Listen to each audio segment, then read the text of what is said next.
বিষ্ণু বলেন কাসিয়াত আল আরিয়াত আল মাইলাত আল মুমিলাত, পোশাক পরিহিতা উলঙ্গিনী, মানে বোরকাও পড়বে, বোরকাওয়ালি। তিনি বোরকা পড়েন কিন্তু টাইট ফিটিং বোরকা, আছে না নাই? তো এতে আপনি, আমার মায়েরা, আমার বোনেরা, আমি আপনাদেরকে সবসময় সম্মান দিয়ে কথা বলার চেষ্টা করি, একটু বোঝেন। এই যে আপনি টাইট ফিটিং এর বোরকাটা পরলেন, এতে লাভটা হলো কি? আপনার দেহের উঁচু নিচু ভাঁজ টের পাওয়া যায়, আপনার সৌন্দর্য প্রকাশ পেয়ে যায়। হেজাব আল্লাহ এমনি এমনি দেয় নাই, যার সম্মান বেশি ওটার প্যাকেট বেশি।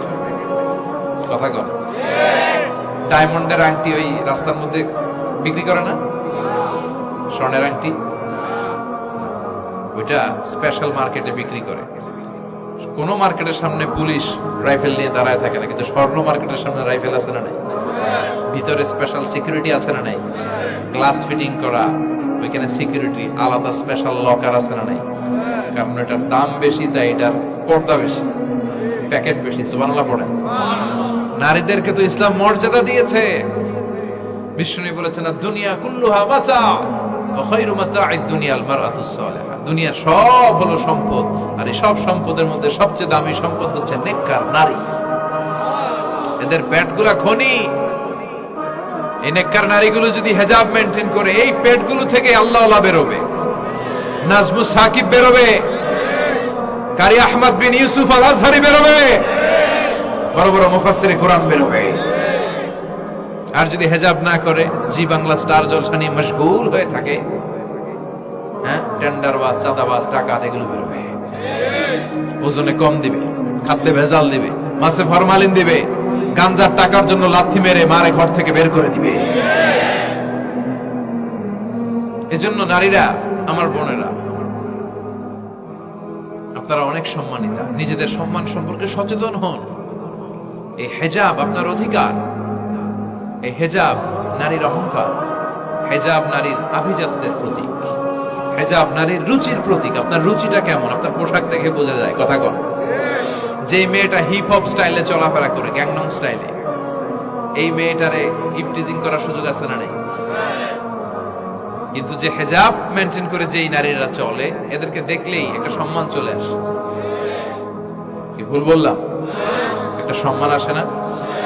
আপনাদের সম্মানটা আপনারা রাখবেন। বিষ্ণু বললেন যুহুরুন নিসাল কাসিয়াতাল আরিয়াতাল মাইলাতাল মুমিলা। কিয়ামতের আগে পোশাক পরিহিতা উলঙ্গিনী নারী বেরোবে। লা ইয়াজিদনা রিহাহা লা ইয়াদখুলনাল জান্নাতা ওয়া লা ইয়াজিদনা রিহাহা। এই নারীগুলো জান্নাতে তো প্রবেশ করবেই না, জান্নাতের ঘ্রাণও নাকে লাগবে না। ওয়া ইন্না রিহাহা তুজাদু মিন মাসিরাতি 500 সানা। আর জান্নাতের ঘ্রাণ 500 বছর দূরের রাস্তা থেকেও টের পাওয়া যায়। খেয়াল করে বুঝেন, এখান থেকে জান্নাতে পৌঁছতে আরো 500 বছরের রাস্তা। কয় বছরের? এত দূরে থাকতেই জান্নাতের সুবাতাস এসে আপনার নাকে ধাক্কা লাগবে। সুবহানাল্লাহ পড়বেন না? এই নারীগুলো জান্নাতে যাবে না, জান্নাতের ঘ্রাণও পাবে না।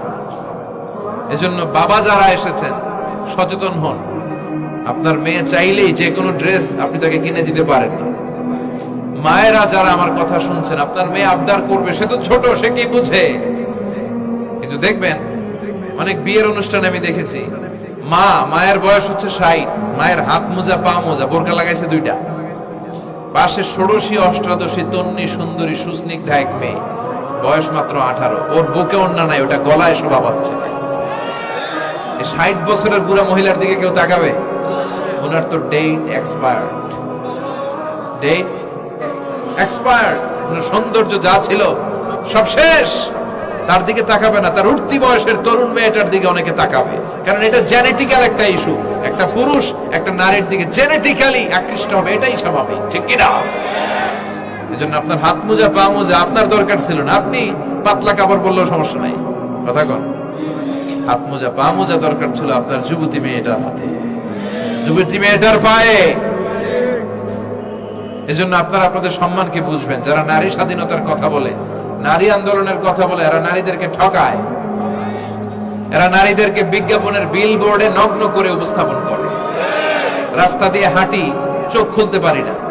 আমার মায়েরা, এরা আমার দেশের মেয়ে, এরা এই 56,000 বর্গমাইলের মেয়ে। এই মেয়েগুলোকে উলঙ্গভাবে হাফ নেকেড করে এই সিনেমা হলগুলোর পোস্টারগুলো যে দেয়া হয়েছে, এতে সম্মান বেড়েছে না কমেছে?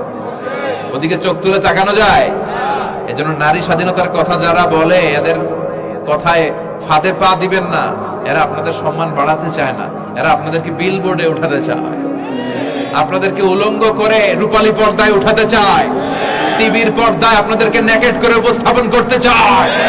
এদের ঘরেই নারীরা বেশি নির্যাতিত হয়, এদের কাজের মেয়েরাই বেশি নির্যাতিতা, আর সুযোগ পেলে এরা ধর্ষণে সেঞ্চুরি করতে দেরি করে না। এজন্য নারীদেরকে সম্মান দিয়েছে ইসলাম। আমার বোনেরা, আমাদের সম্মান যেন আমরা রাখতে পারি। আল্লাহ তুমি বোঝার তৌফিক দান করো।